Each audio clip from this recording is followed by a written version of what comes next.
نحمده ونصلي على رسوله الكريم اما بعد فاعوذ بالله من الشيطان الرجيم بسم الله الرحمن الرحيم رب اشرح لي صدري ويسر لي امري واحلل عقدة من لساني يفقهوا قولي ربنا لا تؤاخذنا ان نسينا واخطانا۔ اب یہ دو صورتیں ہم پڑھیں گے انشاءاللہ۔ آج تو خیر ایک ہی پڑھیں گے سورہ نحل، لیکن یہ دو مل کے ایک جوڑا ہے، نحل اور بنی اسرائیل۔ اس سے پہلے رسالت زیر بحث تھی، اور اب اللہ تعالیٰ نے ان دو صورتوں میں جس چیز کو زیادہ زیر بحث لائے ہیں، جسے موضوع بنایا ہے، وہ خود توحید ہے۔ اور چونکہ یہ گروپ صورتوں کا ایسا ہے جس میں بشارت کا پہلو ہے مسلمانوں کے لیے، رسول اللہ صلی اللہ علیہ وسلم کے لیے، تو اس میں یہ بتایا جائے گا کہ جو لوگ اس توحید سے وابستہ ہیں، بہت جلد اللہ تعالیٰ انہیں زمین میں غلبہ و اقتدار دے گا۔ پہلی سورہ نحل، جس میں بتایا گیا ہے کہ کیوں انسانوں کو ایک خدا کی عبادت کرنی چاہیے۔ اس کا آغاز دو اعتراضات کا ذکر کیے بغیر ان کے جواب سے ہو رہا ہے، اور پھر اللہ تعالیٰ ان دونوں سوالات اور مشرکین کی ان ہٹ دھرمیوں سے اعراض کر کے گفتگو کو فوکس رکھیں گے توحید کی حقانیت کو اسٹیبلش کرنے پہ۔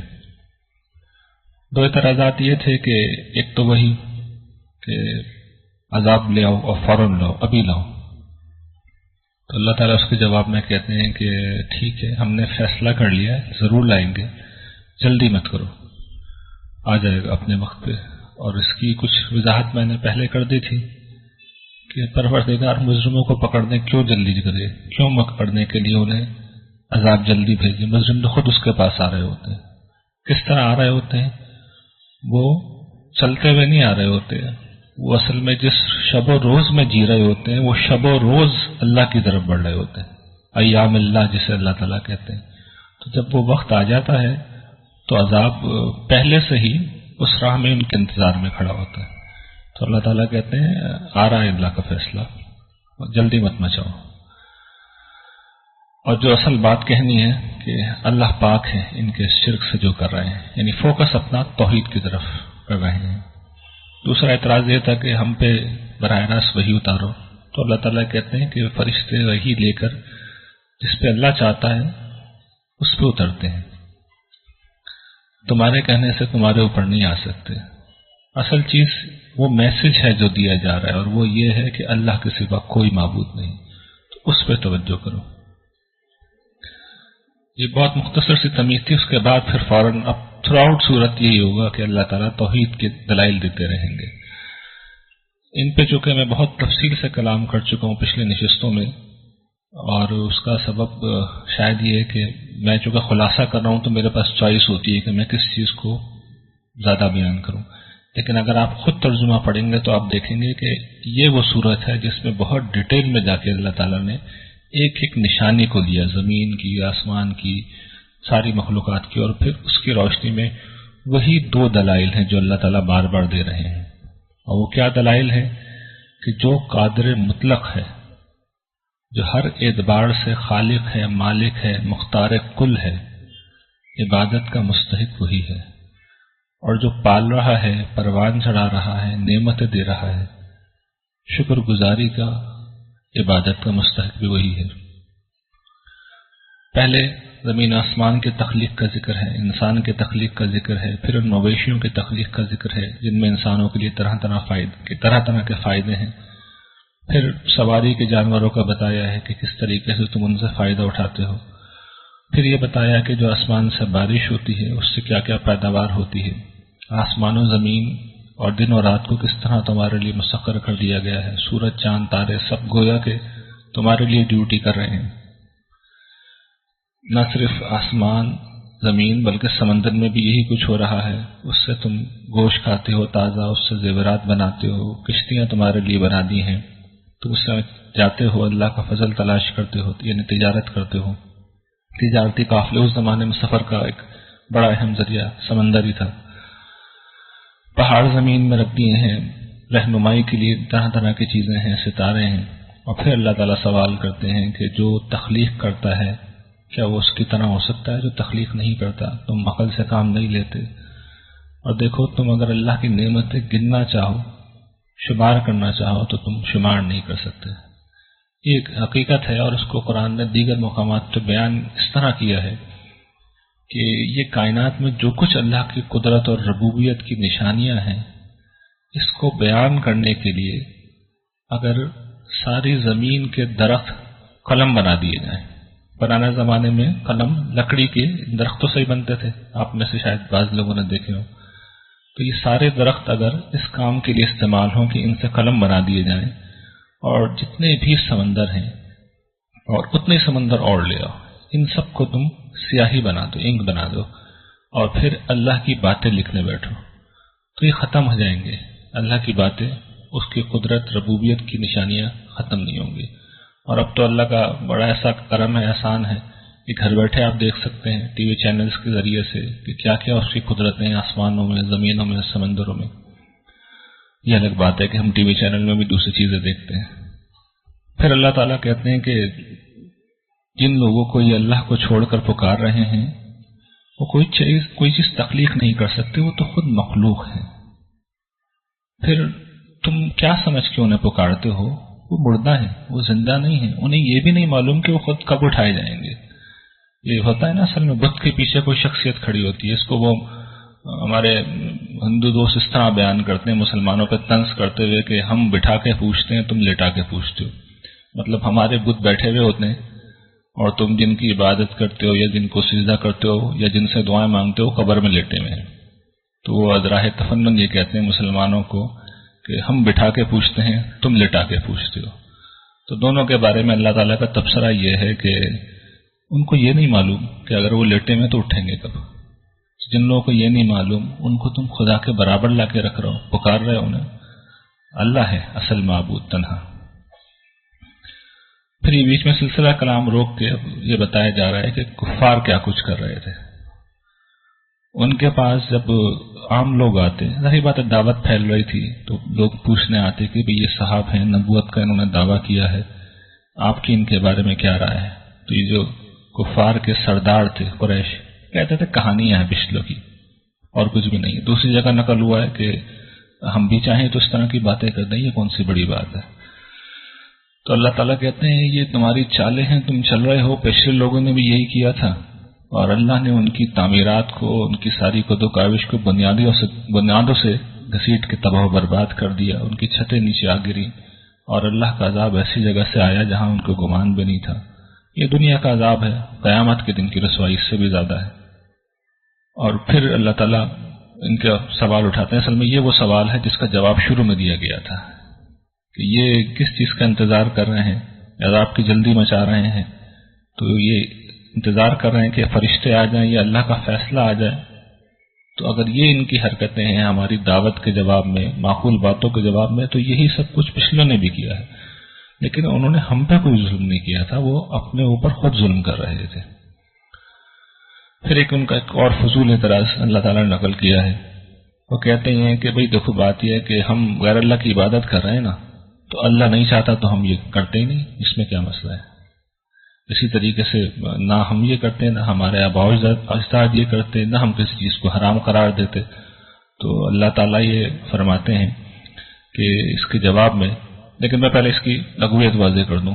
یہ اعتراض اتنا لغو ہے کہ اس کو اگر ٹھیک مان لیا جائے پھر تو اس دنیا میں ہر قاتل کو اپنے جرم کی آزادی ہوگی، ہر چور کو آزادی ہوگی، ہر زانی کو آزادی ہوگی.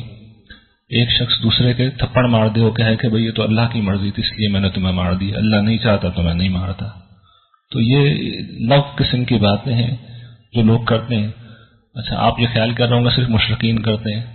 آج بھی آپ چلے جائیے کسی سے گفتگو کریں. مجھے آج ہی جب میں دیکھ رہا تھا تو مجھے خیال آیا تھا اپنی نوجوانی کا واقعہ. ایک بہت بڑے بزرگ، نام میں نہیں لوں گا، بہت بڑی جماعت کے سربراہ، اس کا بھی نام نہیں لوں گا، وہ غیر اللہ کو پکارنے کے حق میں قرآن سے دلیل دے رہے تھے. تو جانتے ہیں انہوں نے کون سا واقعہ سنایا؟ وہ ہزاروں کا مجمع تھا، میں بھی اس طرح آپ بیٹھے ہوئے طالب علمانہ بیٹھا ہوا تھا. تو انہوں نے کہا کہ وہ جو واقعہ ہم نے سورہ بقرہ میں پڑھا ہے نا، حضرت ابراہیم نے اللہ سے پوچھا کہ پروردگار مجھے دکھا دے تو مردوں کو کیسے زندہ کرے گا. ارنی کیف تحیی الموتی، اللہ تعالیٰ نے کہا کہ 4 پرندے لے لو، اپنے سے مانوس کر لو، پھر ان کو ذبح کرو، گوشت آپس میں ملا دو، 4 پہاڑوں پر رکھ دو، پھر انہیں پکارو تو وہ سب تمہارے پاس چلے آئیں گے۔ تو انہوں نے کہا کہ یہ جو غیر اللہ کو پکارنے کا ثبوت اس آیت سے ملتا ہے کہ پکارنا جائز ہے، یعنی حضرت ابراہیم نے پرندوں کو پکارا تو وہ کہہ رہے ہیں کہ اس سے یہ ثابت ہوتا ہے کہ غیر اللہ کو پکارا جا سکتا ہے۔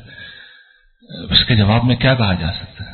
یہ ایسی بات ہے کہ جیسے یہاں بیان ہوئی ہے کہ اللہ چاہتا تو ہم غیر اللہ کی عبادت کرتے ہی نہیں، یعنی اس دنیا میں آدمی کوئی بھی لفظ کہنے کے لیے آزاد ہوتا ہے، جس بات کا جو مطلب نکال لے وہ آزاد ہے، لیکن ہم یہ جانتے ہیں کہ خدا کی دنیا میں، پروردگار کے قانون میں کوئی نامعقول احمقانہ بات قبول نہیں کی جائے گی۔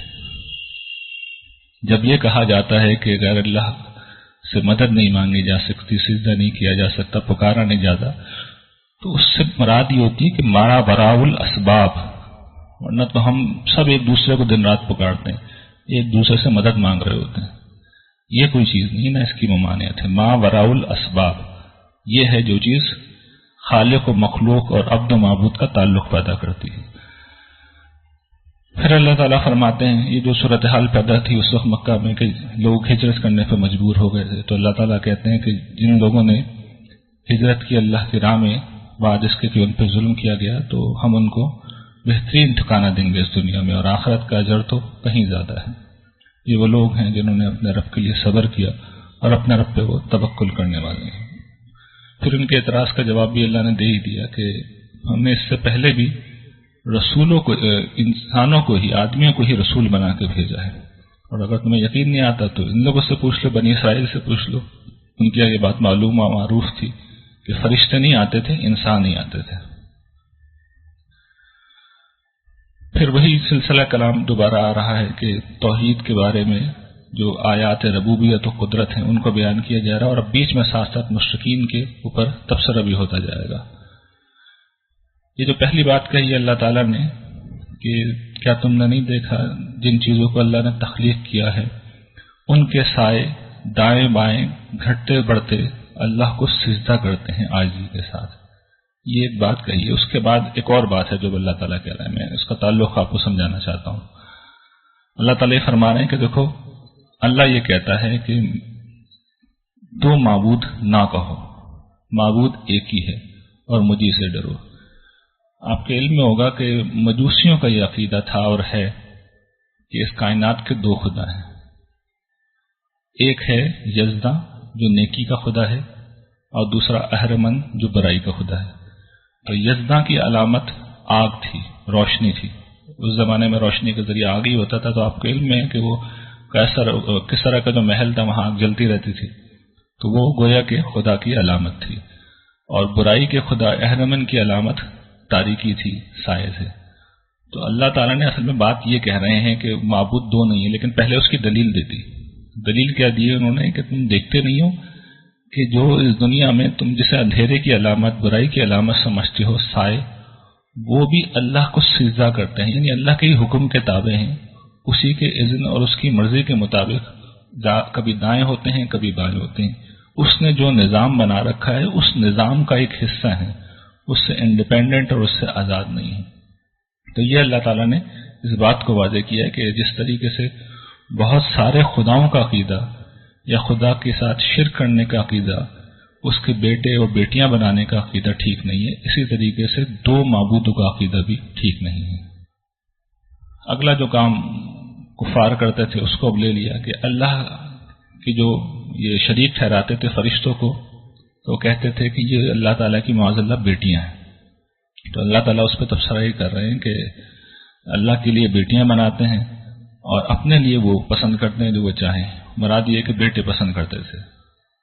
تو اللہ تعالیٰ یہ کہتے ہیں کہ ان میں سے جب کسی کو بیٹی کے بارے میں خبر دی جاتی ہے، خوشخبری دی جاتی ہے، تو اس کا چہرہ سیاہ پڑ جاتا ہے، اور اس کے اوپر آج کل کے زبان میں کہیں گے کہ ڈپریشن طاری ہو جاتا ہے، گھٹا گھٹا ہو جاتا ہے وہ، اور وہ اس جو منحوس خبر اسے ملی ہے اس کی وجہ سے لوگوں سے چھپتا پھرتا ہے، اور اس کے سمجھ میں نہیں آتا کہ اس بیٹی کو وہ زمین میں گاڑ دے یا ذلت کے ساتھ اسے زندہ رکھے۔ تو اللہ تعالیٰ کہتے ہیں کہ کیسا برا فیصلہ یہ تم کر رہے ہو. جن بیٹیوں کو تم اتنا حقیر سمجھتے ہو، اول تو یہ ٹھیک ہی نہیں ہے، لیکن تم سوچتے نہیں اللہ تعالیٰ کے حصے میں بھی تم نے ڈالا ہے تو کیا ڈالا ہے، اس کو تم قبول نہیں کرنا چاہتے.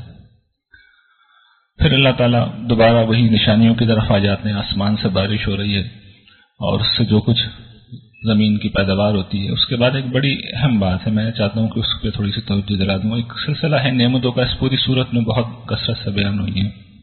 وہ کہتے ہیں کہ تم غور کرو ذرا ان مویشیوں میں، تم غور کرو تو تم دیکھو گے کہ ان کے پیٹوں میں خون ہوتا ہے اور گوبر ہوتا ہے. اس کے بیچ میں سے ہم تمہیں خالص دودھ پلاتے ہیں جو پینے والوں کے لیے انتہائی خوشگوار ہوتا ہے. تو اللہ تعالیٰ اب یہ توجہ دلا کے کہہ رہے ہیں کہ کل بھی جو میں نے بات عرض کی تھی کہ تم لوگ نشانیاں مانگتے ہو، معجزات مانگتے ہو، کبھی غور کرو کہ یہ کتنی عجیب بات ہے. بقرعید میں آپ کبھی اس پہ اب ذرا ابھی تک زندگی میں نہیں کیا تب غور کیجیے گا. جب آپ کے گھروں میں مویشی آئیں گے اور وہ کٹ رہے ہوں گے کہ اندر سے خون نکل رہا ہوگا، گندگی نکلتی ہے، گوبر نکلتا ہے. اس میں سے کون سی چیز پاک ہے؟ غلاظتیں ہیں. اس غلاظت کے بیچ میں سے آپ دیکھیے کیسی پاکیزہ چیز نکل رہی ہے، کیسی لطیف خوبصورت چیز نکل رہی ہے، کیسی طاقتور اور مزیدار چیز نکل رہی ہے. تو یہ اللہ کی قدرت اور طاقت کا غیر معمولی ایک نمونہ ہے. ساری چیزیں یہ ایسی ہیں، سبھی ایسی ہیں، لیکن یہ تو ایسی چیز ہے جو روزمرہ مشاہدے میں آتی.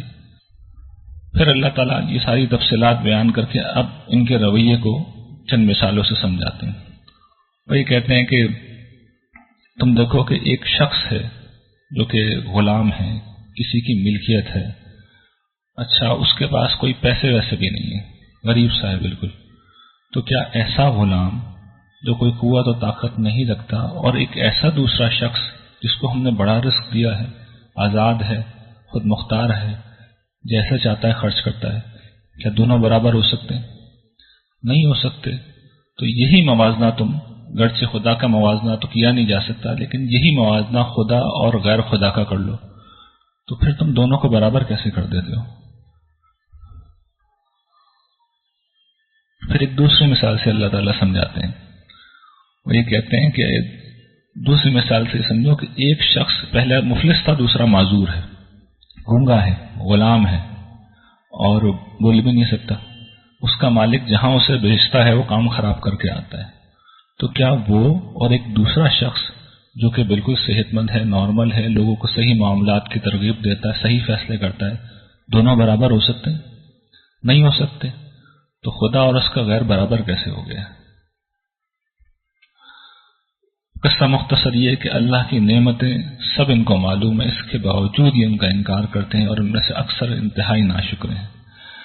اور پھر اللہ تعالیٰ نے اب وہ چیز بیان کی ہے کہ جو انہیں خدا کے نام لینے والوں سے مطلوب ہے. یعنی ہم سب الحمدللہ شرک سے دور ہیں، مسلمان ہیں اور توحید سے محبت کرنے والے ہیں، but this is not enough.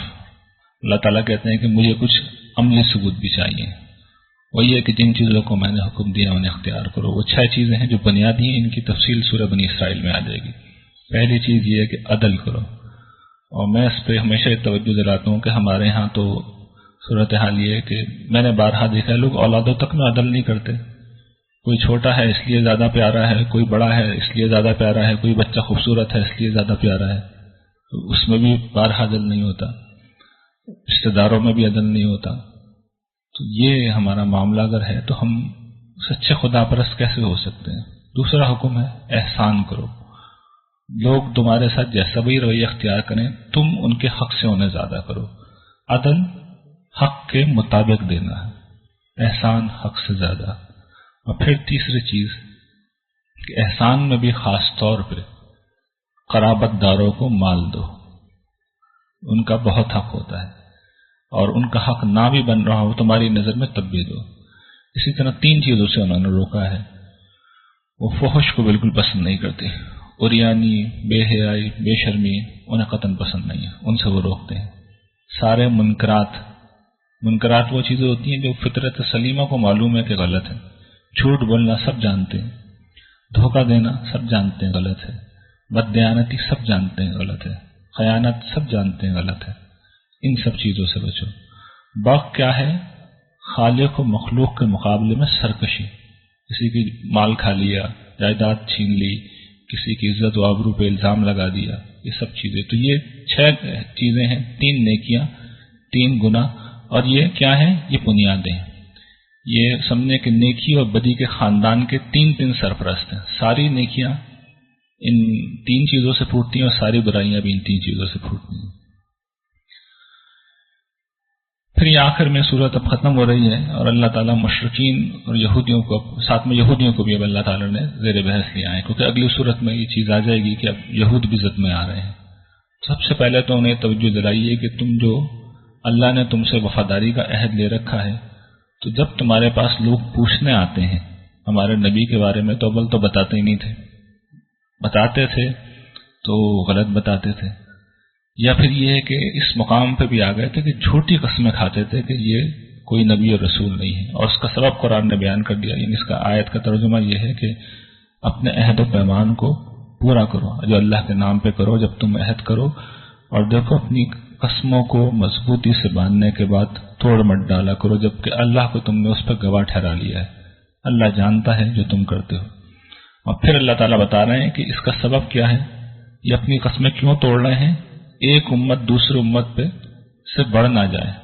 یعنی یہودیوں کا خیال یہ تھا کہ نبی ان میں سے آئے گا، اب یہ امین میں سے آ گیا، بنی اسماعیل میں سے آ گیا، تو انہیں بڑی تکلیف سے ہو رہی تھی. تو اسی کو اللہ تعالیٰ کہہ رہے ہیں کہ دیکھو تم جھوٹی قسمیں کھا کے کسی کو راہ حق سے روکو گے، اور اس کے قدم اگر پھسل گئے تو اللہ کی راہ سے روکنے کے سبب تمہیں بڑا عذاب ہوگا.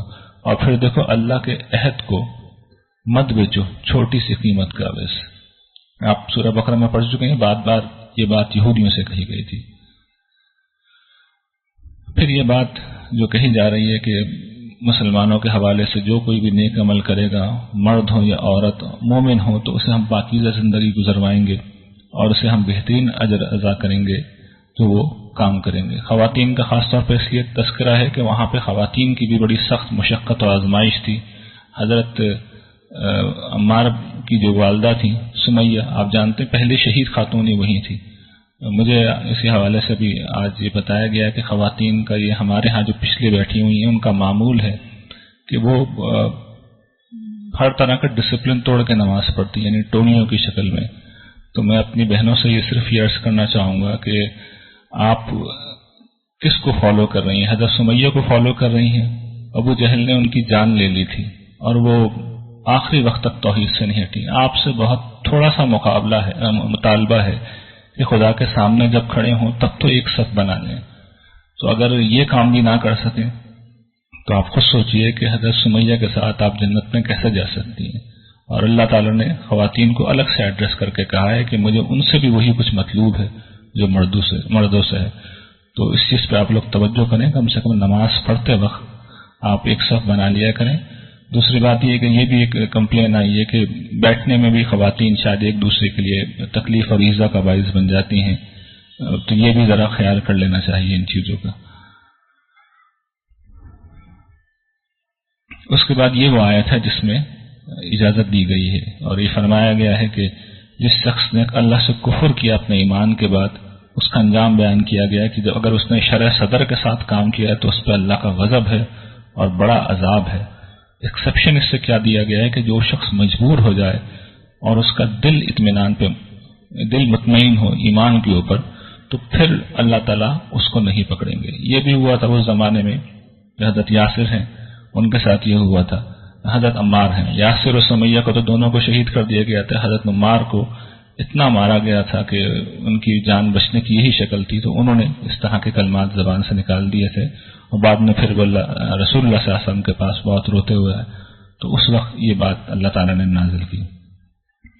مزید وہی بات کہی گئی ہے کہ جو لوگ ہجرت کر جائیں گے بعد اس کے کہ انہیں آزمائش میں ڈالا جا رہا ہے اور اللہ کی راہ میں جدوجہد کریں گے اور صبر کریں گے، اس کے بعد اللہ بڑا غفور الرحیم ہے. یہ یعنی انتہائی سنگین حالات تھے جس میں اب ہجرت کی تلقین کی جا رہی ہے. پھر یہودیوں کے حوالے سے اب گفتگو کا رخ پھر اس کی طرف مڑ گیا. وہ لوگ یہ کہتے تھے کہ یہ حرام کی ایک فہرست ہے طویل. تو اللہ تعالیٰ نے اس کی کریکشن کی ہے کہ دیکھو تمہارے لیے جو حلال و پاکیزہ چیز ہم نے کی ہے انہیں کھاؤ، اللہ کا شکر کرو اگر تم اس کی عبادت گزار ہو. حرام چیزیں وہی 4 ہیں جو پہلے بھی بتا دی گئی ہیں، یہاں پھر دہرا دی گئی ہیں کہ خون ہے، لحم خنزیر ہے، سور کا گوشت غیر اللہ کے نام پہ پکارا گیا ہے، مردار ہے، تو انہی کی بارے میں ممانعت ہے۔ اور پھر اللہ تعالیٰ تنبیہ کرتے ہیں کہ اپنی زبان سے حلال و حرام مت تصنیف کیا کرو اور اللہ پہ جھوٹ مت کھڑا کرو۔